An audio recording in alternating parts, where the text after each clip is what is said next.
It's a tightrope indeed. Finance Minister Tito Mboweni will be delivering his 2019 medium-term budget policy statement this afternoon. That will be in Parliament in Cape Town. Some economists say this is going to be an important one. It comes when the country is grappling with increasing unemployment. We just got the latest figures at 29%, low economic growth, hardly 1% of GDP, and rising budget deficit, around 6% is expected. That's a big number. Now, for preview analysis on the medium-term budget, we're now joined in the studio by political economist Patrick Bond from Wits University.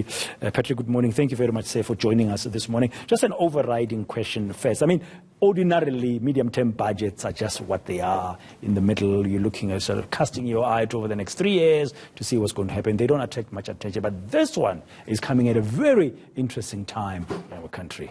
You're right, Dan, and it's nice to be with you. Listen, what we saw yesterday was passing of the buck on the most critical financial question, the Eskom debt. And that's what Pravin Gordhan said today Tito Mboweni would handle. And it's enormous. In fact, it was so big, either 450 billion or 500 billion rand. Even Pravin Gordhan did not specify. He said it's a huge debt. And we actually have another state capture problem, which we will see on Friday, which is when Moody's comes out with its rating. And that's why this is a particularly critical day today. That is, will the logic of a Moody's, which is usually austerity, exchange control, liberalization to let money flood out of the country, and therefore higher interest rates to try to draw it back, will that logic continue to prevail? In my introduction to the show this morning, I did say, let's hope whatever Mboweni says this afternoon will not lead to Moody's downgrading us, because they're the only ratings agency that's got South Africa's sovereign status just above junk. But back to the debt question, between 450 and 500 billion rand, Minister Pravin Gordhan yesterday saying Tito Mboweni will address it today. How should we expect him to address it? What can he do? Well, he will follow, as I say, there's a kind of Treasury and Reserve Bank state capture by Moody's. And it's in a sense that logic that you always repay your debt. Look, the big chunk of debt, it's unrepayable. I mean, they're going to have to take at least half of that and put it into a special purpose vehicle and find some other route, which is really the taxpayers taking the full responsibility because Eskom's unable to service. So they keep popping chunks of money, 23 billion a year to service debt.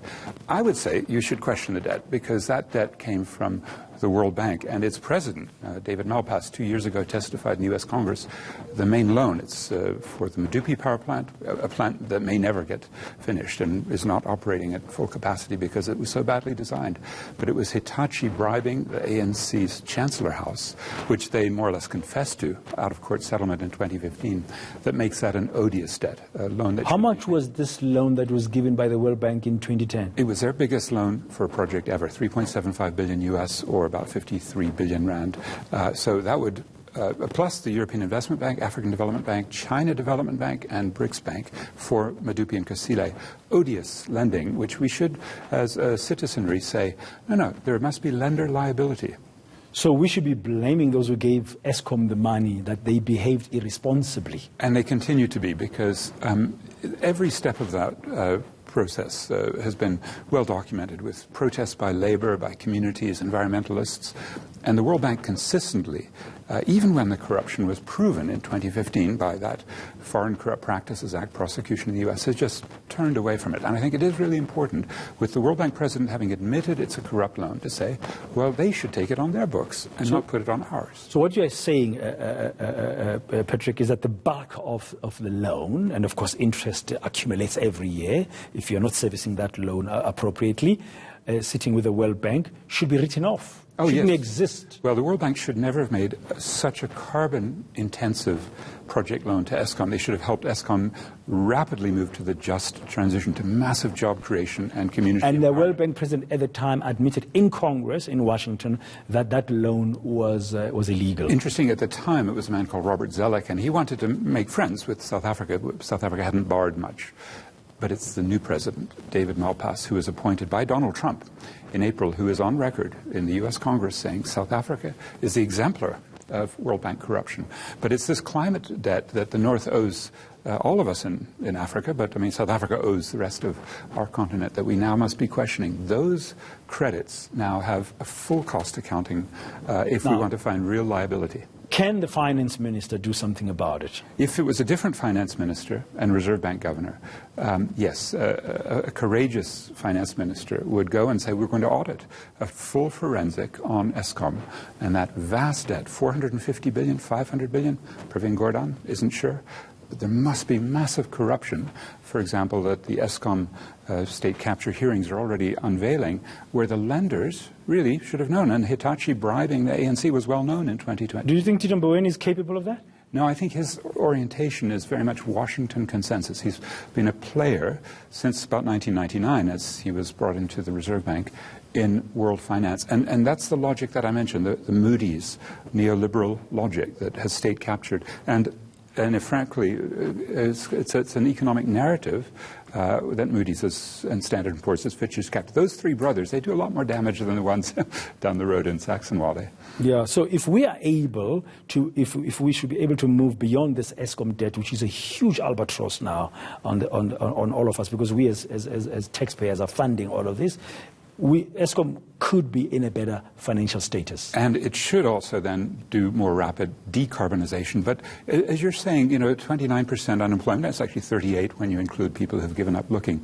To mop up that vast amount of semi-skilled or unskilled labor with major projects to improve our environment and make us ready for the catastrophic climate change. That's a just transition. We heard the rhetoric. We haven't found any details to suggest there's financing to allow that to happen. So that those coal miners and those metal workers in the Eskom coal-fired power plants can quickly transition to renewable work or public transport. I mean, all of us, of course, have been focusing on this Eskom thing, but there are other aspects of a medium-term budget. And before I let you go, Patrick, is very, very briefly, what else should we really look forward to or look for to say that, okay, looks like the government is trying to do something?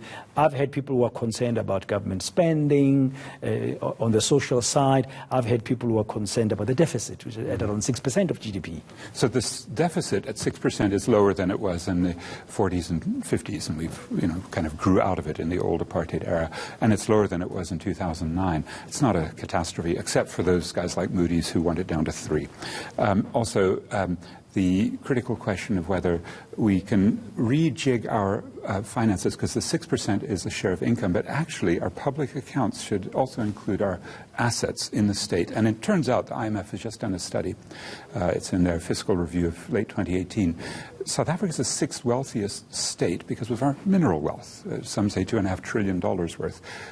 There are 5 other countries, Norway, Russia, a few others, that are richer as a share of GDP. But we're always doing by income and not remembering that we actually have a massive public asset base. So I don't worry that much about the public debt. What I do worry about, and what we should be bringing down, interest rates. To do that, to make the repayment of our loans, even your and my loans, more affordable, would require tighter exchange controls. And then finally, the big chunk of money, $300 billion a year, according to a Treasury official who resigned because he was under death threats. He was the procurement officer, right, Kenneth Brown, and he identified 35 to 40% of procurement contracts being overcharged by the corporates. So our corporate sector, which PwC rates as the most corrupt in the world in their economic crime surveys, those guys are ripping off our state. And we really need a stronger finance minister than Tito Mboweni to shake that up and look at procurement, according to his own officials. Patrick Bond, very interesting insights there, interesting views. That's Patrick Bond from Wits University, political economist, just giving us some of his insights ahead of the medium-term budget. A lot to mull over as we wait to hear from Tito Mboweni this afternoon.